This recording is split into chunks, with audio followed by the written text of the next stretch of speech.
Hello painters! I've got more fruit to paint today, so let's get started on the pears.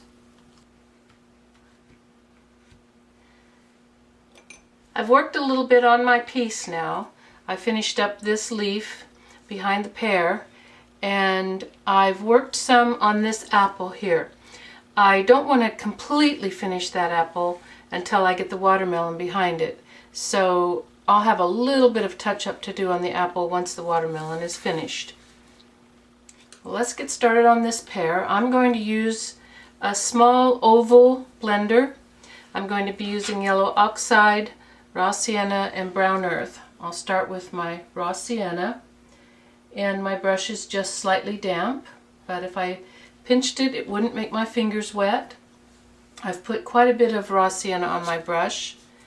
And in what I consider to be the middle value of the pear, I'm just going to place a lot of this raw sienna. I'm not going to try to do the whole pear all at one time. I want to blend my colors wet into wet. So I'm just going to blot my brush, and now I'm picking up my yellow oxide. The yellow oxide will go in this nice fat round part of the pear. I'll place that color there. Then I'm going to blot my brush, and then I'm just going to gently whisk those two colors together. I'm going to pick up my yellow oxide and place it here in this top lightest part of the pear. Blot and blend the two colors.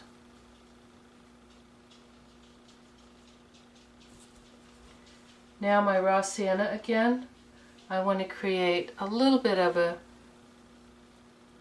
darker area right here, and I'm also going to place a little bit of brown earth there. So my brown earth is going to go down in here, behind the leaves. Blot my brush and gently just kind of tap and whisk those colors together. Now, at the bottom end of the pear, down in here, I want this to be fairly dark, and I'm not going to worry too much about those leaves. If I lose the shape of them, I can always put the pattern back on. But I don't want to sacrifice the look of my pear just to save the pattern for the leaves. I can always put that pattern back on. In that upper edge, right along in here is kind of a medium value. I'm going to introduce some green tints in there, but let's just get that in with kind of a medium value yellow, which is raw sienna. And then I'm just going to blend those two together. Now, like I've said before, our first layer is never the look that we want. We're going to work at it just a little bit more with some more layers. So we want to let this first layer dry so that we don't lift as we're putting on the second layer. My surface is dry now, so I'm going to do again what I already did once. I'm going to do it 2 times. So I'm in my raw sienna now, and this area here didn't get covered very well last time, so I'm going to make sure I get this part here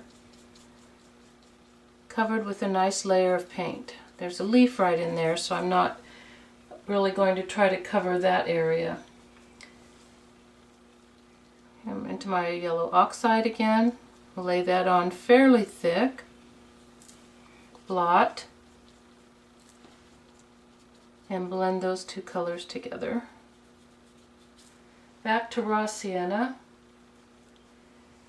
I want the raw sienna to go in this area right here, and I want it to blend with the yellow, so I'm going to blot my brush and just gently blend it into the yellow.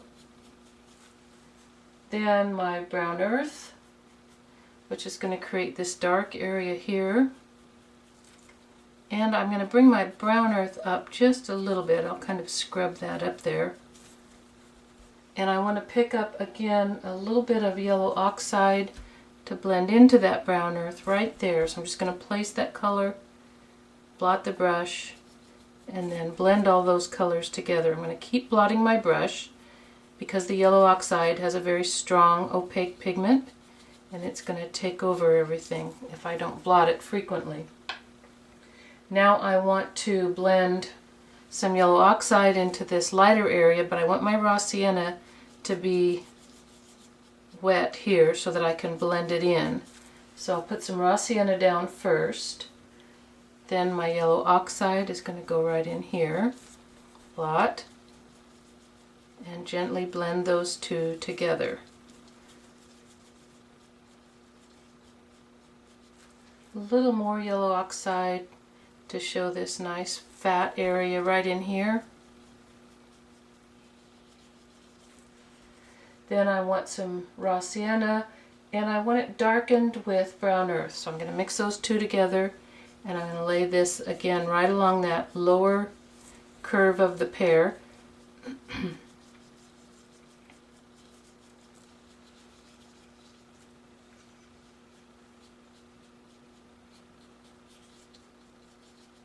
And then we're going to let that dry again.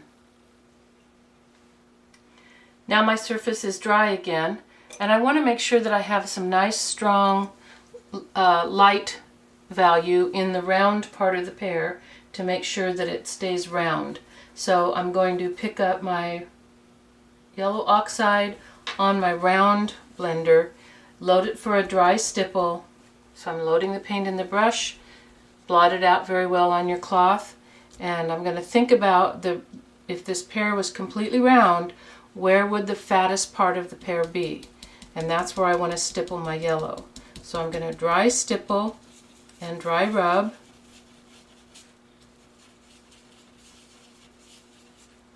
And I want to create that same round fullness at the top of the pear. So again, I'm loading for a dry stipple, and I'm going to stipple into this top rounded area. Stipple and rub it a little bit to blend it out. Now we're ready for some tints. These pears, I intended them to be just a little more on the green side rather than on the red side. So I did a little more green tinting and not quite so much red. But the red I kept more in the dark areas. So I'm going to pick up a little bit of Magic Mix on my brush and a little bit of Naphthol Red Light. I'm using my oval blender. You could just as easily use a round blender. And I'm going to whisk and kind of dry brush the red into this lower area. All I want to do is kind of make you think of red. I don't really want to see red so much on the pear. I just want the viewer to kind of imagine that it has just a bit of a blush on it. Now I want to give it a green tint, so I washed my brush. I'm back into my Magic Mix. A little tiny bit of Magic Mix, and I'm into my green mix number 2, possibly number 3 as well. But let's start with number 2, and I want to put this green. There's no rule that says where you have to put it. I kind of like it up here by the green leaf, and I'm just kind of dry brushing and blending that. I want to get just a little bit darker value of green, so I'm going to go into my green mix number 3. I want to add some of that over in here.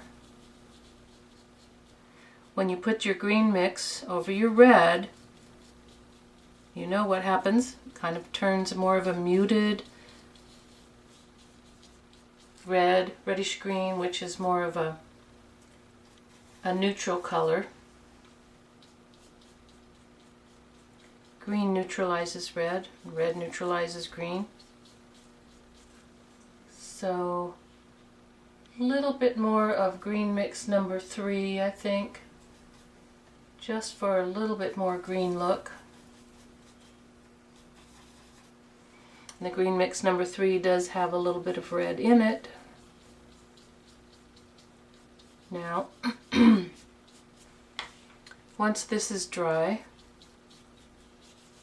I can come back and place my yellow back where I want it with a little bit of stippling again. So I want to make sure that my surface is dry to the touch. Pick up my yellow oxide on my round blender for a dry stipple. Blot the brush, and I'm going to stipple to create that round fat look again.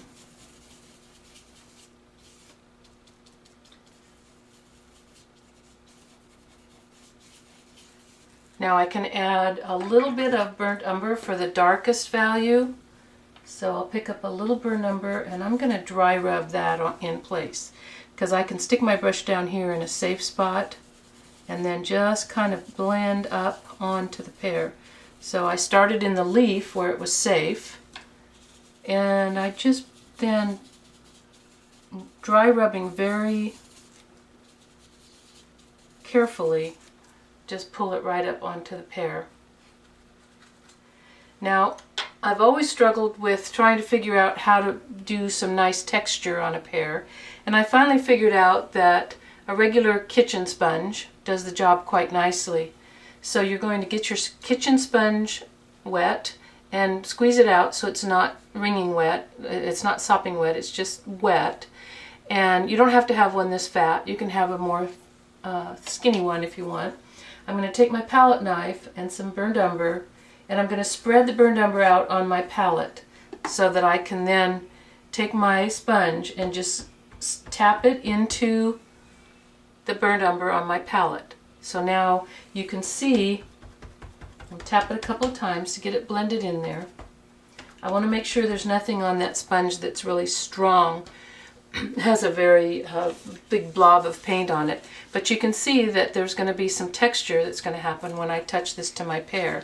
I want it, just to be safe, I want to make sure I blot it a little bit on a piece of waste paper. So now, and in order to do away with these little corners and edges, you can kind of squeeze your sponge together to make it a little more rounded and pull those corners up. And I'm just going to very carefully touch this onto my pear, mostly in the dark areas, but it's okay if it goes up into the light areas. And we're going to let that dry. Once that has dried, we can add a little bit more yellow oxide. I'm going to stipple it on with my round blender, and I do want to make sure that's dry because otherwise it's just going to smear. And stipple back in here again and dry rub it to blend it a little bit, and stipple again here. Now for this forward pear, we want to have just a little bit more light shining on it. The pear that's over here in the background, of course he's not finished yet, but we don't really want to put a strong highlight on that pear. So I'm going to take a little bit of white, warm white, and mix that with my yellow oxide. And I'm going to stipple that into, remember what I said about if you have to hold back, you need to blot your brush. You should be able to hit it firmly and still maintain control. And a little bit of light here on this fat part, and dry rub. And then I want to add just the tiniest bit of shine where the light would hit that pear the strongest, and that's going to be just up at the top, right there. I don't want to add a strong highlight here because this leaf is kind of shielding it from the light source anyway, so it's not going to have a real shine spot on the pear right in there. Well, that's all we have time for today, so I hope that you enjoyed painting your pears. Remember that this pear back here doesn't have quite as much light on it. It's got a lot more burnt umber, a lot more green on it as well. Next time, I think we should do the watermelon. So get your pears finished, and maybe make sure you've got a few leaves finished up in this area so we can set that watermelon on top of the leaves. I'll have to work on mine. And I'll see you next time. So paint happy!